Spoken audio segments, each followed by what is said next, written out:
Let's talk about book to movie adaptations. I am a fan of quite the few adaptations. The big names, the ones that we all know, went pretty great. Maybe not the most accurate, but good adaptations. Now, two of my favorite books have just been adapted into movies, so I thought it would be a fun idea to tell you about the books and then tell you about my thoughts on the movie. Because these are both, well, this isn't actually the book, but we'll get to that. Because these are both two of my favorite reads ever.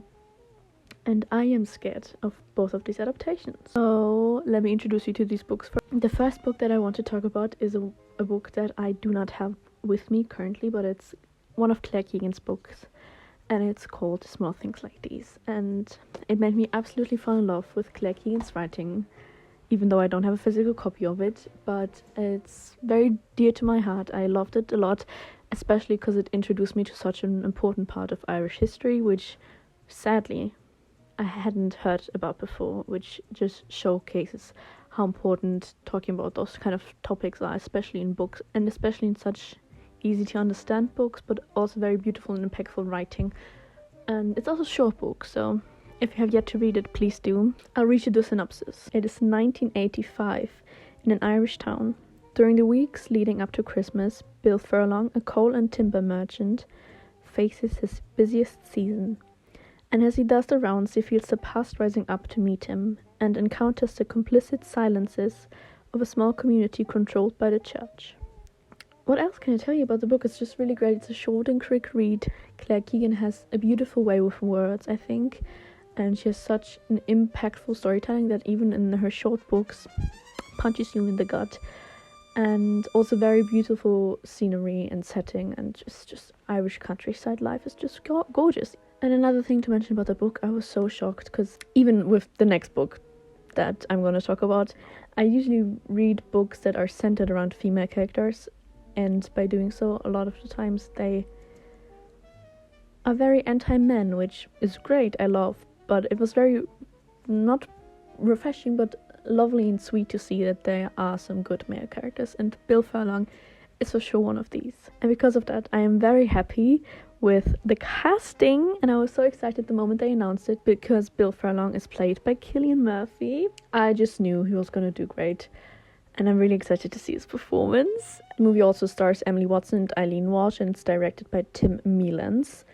And I think this is part of Cillian's production company. I think he started a production company. This might be the first one in there. Judging by the trailer, looked fantastic. Very excited to see. However, the next book is none other than Nightbtch by Rachel Yoda. And if you do not know anything about this book, let me tell you, these two books, very polar opposites. I read this book because it was recommended to one of my dearest friends, and that means obviously we both love the book, and we are going to watch this movie together, and we're both really scared. But let me tell you about the book first. One day the mother was a mother, but then one night she was quite suddenly something else. At home, full-time with the 2-year-old son, an artist finds she's struggling. She's lonely and exhausted. Her husband, always traveling for work, calls her from a faraway hotel rooms. One more toddler bedtime and she fears she might lose her mind. Instead, she starts gaining things. Surprising things that happen one night when her child will not sleep. New appetites, new instincts, and from deep within herself, a new voice. Oh my god, Rachel Yoda just knows how to write. It's so poetic, but so heartbreaking, full of rage and full of understanding. I think one of the best things that she did with this book is having the narrator be unnamed, because it just made it feel so much more universal, and I thought it was a great choice. I hope they stuck with that for the movie, not too sure. It's very powerful story about motherhood and feminism and the power of women, and it's just great. And then I saw the trailer. Well, the second this was announced that this was being turned into a movie, I was already pretty confused, because I was like, how the fuck are they going to do that? The book has so many scenes where you can't be 100% certain if they're happening or not, and I do not know how they would make that into a movie, especially if you categorize it as a comedic horror, because what? The trailer already felt very off, I would try my best to enjoy this movie and not only see the bad things. Future Diana, maybe pick out a few nice things to say, because maybe they are. Maybe I'm gonna be surprised and it's gonna be the best movie ever. I don't know. Two vastly different books, but I love them both a lot, like I said, and I'm scared of watching both of those adaptations, but fingers crossed that Nightbtch will surprise me, and fingers crossed that small things like these will meet my expectations. Before I leave you, I do want to say that I think adaptations can be done right, but only if there's been a lot of thought and love put into the project and understanding and right casting, and there's so many things that are important about adaptations, and especially to get the message across, because books are a different format to movie making, obviously. I think I could make a whole video essay about adaptations, because there's so many bad ones. I'll be watching the movies now, and I'm handing my mic over to future Diana, who will give you her review.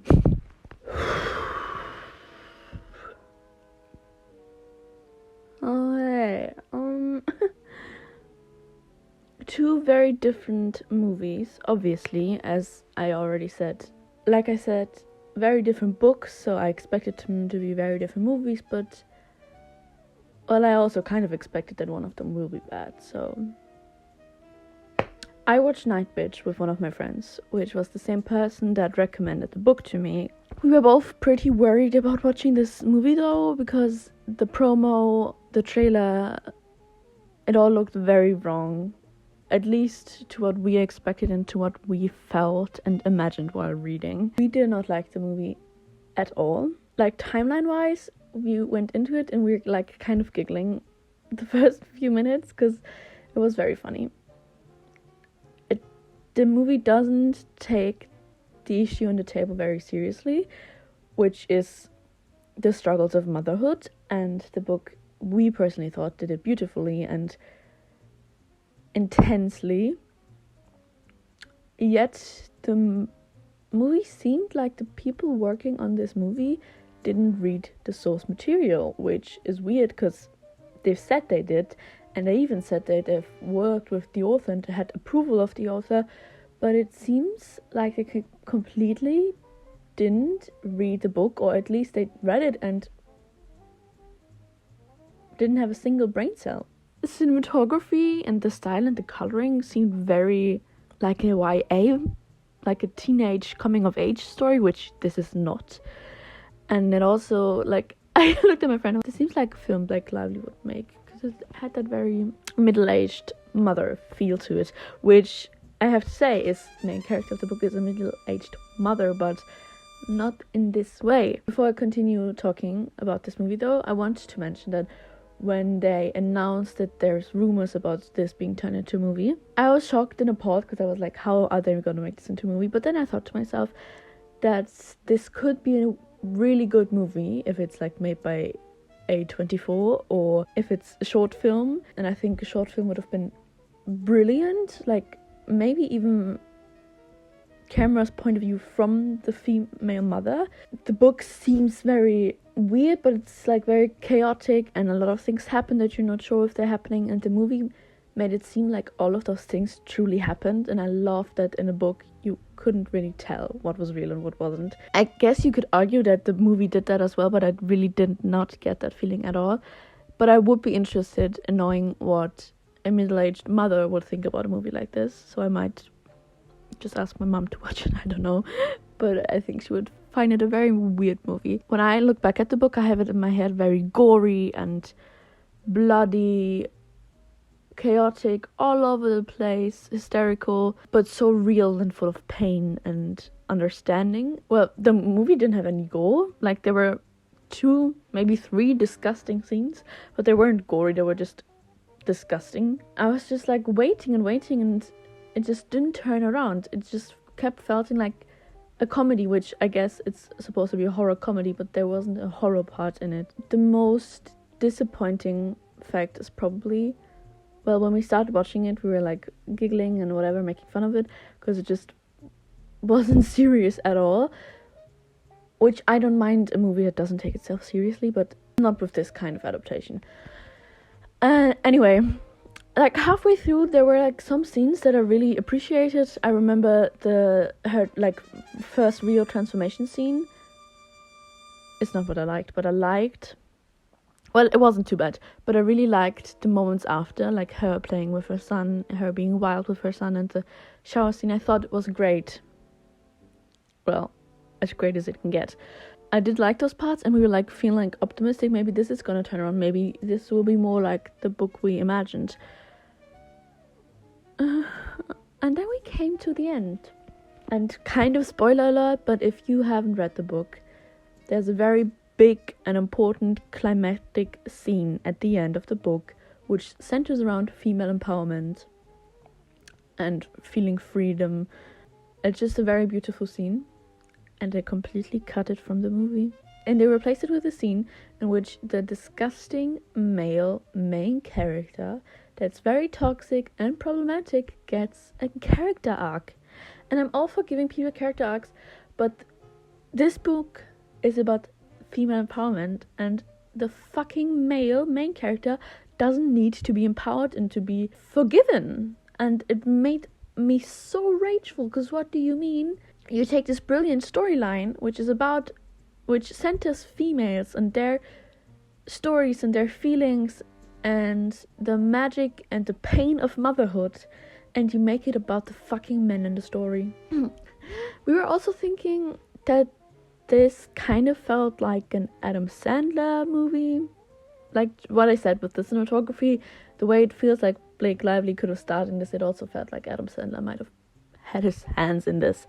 That being said, it very much felt like a parody of the book. It felt like the people that read this book and thought, oh, let's make a movie out of it, were reading it and thinking this was the most hilarious book they've ever read. Which is so disappointing, especially considering that a lot of the crew and cast were mothers and women, and I just truly don't get where they thought they were going right with this. Did a full-on reverse and flipped it upside down and turned this into a misogynistic piece of shit, which is crazy considering the book this is based on. And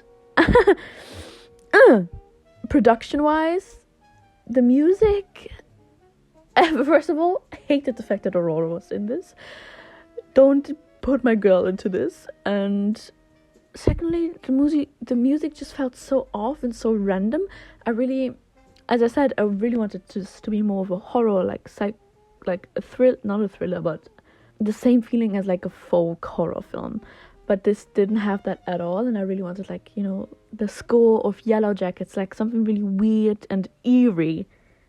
But we just got some random pop music in there. Oh, what I did like for like maybe 10 minutes of the movie, for the first 10 minutes of the movie, it seemed like the mother was a single mother, which I really liked, because he is that absent. The dad is that absent, and then they showed him, which obviously they had to, which makes sense. But I liked that they started with maybe people who don't know about would think that she's a single mother, and then they there is a dad in the picture. He just sucks. If he wouldn't have that fucking character arc. I think I've mentioned, but this stars Amy Adams, specifically as Edward Cullen flying. Make of that what you will. Oh, one more thing to the soundtrack. It kind of gave just like #hopecore.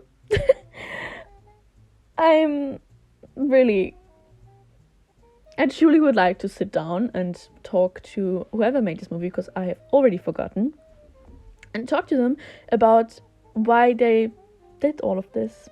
I think my thoughts on this movie are very clear. I very obviously, I think, gave it 1 star. If I could have, I would have given it less. The last chunk of the book, gone.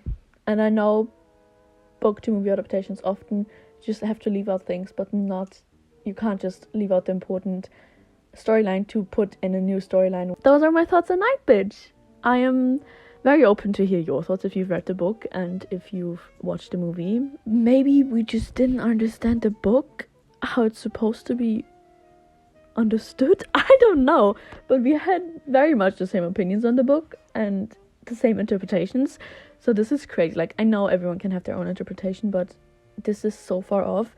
And if they wouldn't have done the character arc with the dad, I could have seen and turned a blind eye on the misinterpretation. at least from my side, but they just completely butchered the story in my eyes, which is very sad. So if you're disappointed by the movie, if you've seen it, maybe just read the book, because it's really damn good. Watched Small Things Like These yesterday, and if you couldn't tell by my change of tone, I loved it. I think he portrayed Furlong wonderfully, and oh my god, I can't believe how amazing this was. There aren't a lot of great book to movie adaptations, but this one has to be up there. Which, adding to that, I'm pretty certain that if you watch this movie without having read the book, you will be left with questions, because it doesn't have a lot of plot or explanations, which the book is also very short, but I think if you want to understand the movie better, maybe read the book beforehand or after. Just read the book. That aside, I've obviously read the book, and it's one of my favorite books, and it's so well done. The second I turned it on, I immediately was in awe, because if you've seen like shots or scenes, if you've seen any bit of this movie, you might have already catched on to it, but they formatted it like it is. Maybe they even did film it, I haven't read into it, but it seemed like they filmed it on a vintage camera. You know, it had those flickering frames around it, and it was so beautiful. And it just gave the movie such a cozy and sad and nostalgic feel, because it obviously also plays in the past, and it also had the vintage grain, and it just was so beautiful. And I kept on wondering, is the cinematography this great, or am I just in love with Ireland?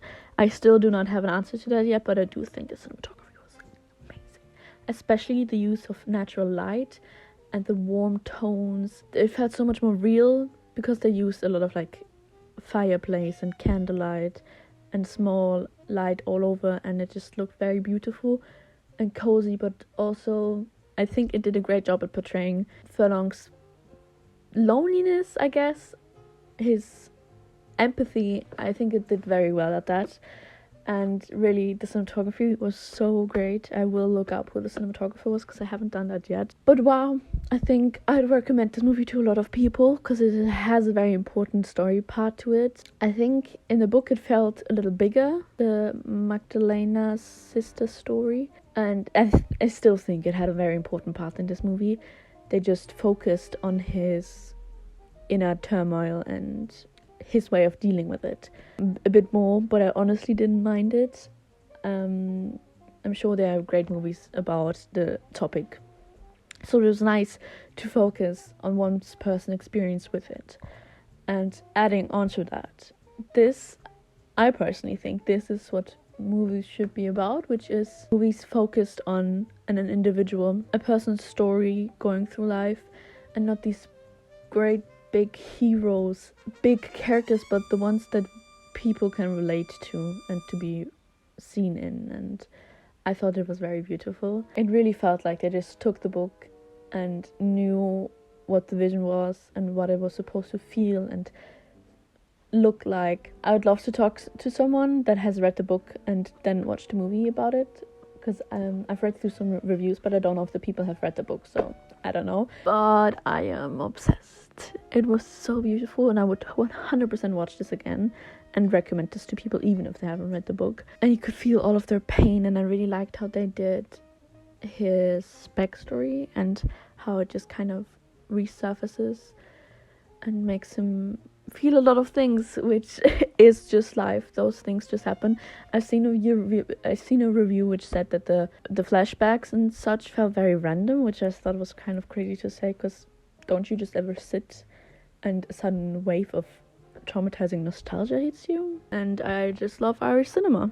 And I also, oh my god, adding to the natural light part, I do not remember a single moment where there was a score, or like, I think they had some maybe moments where it was very quiet, but I can't remember right now.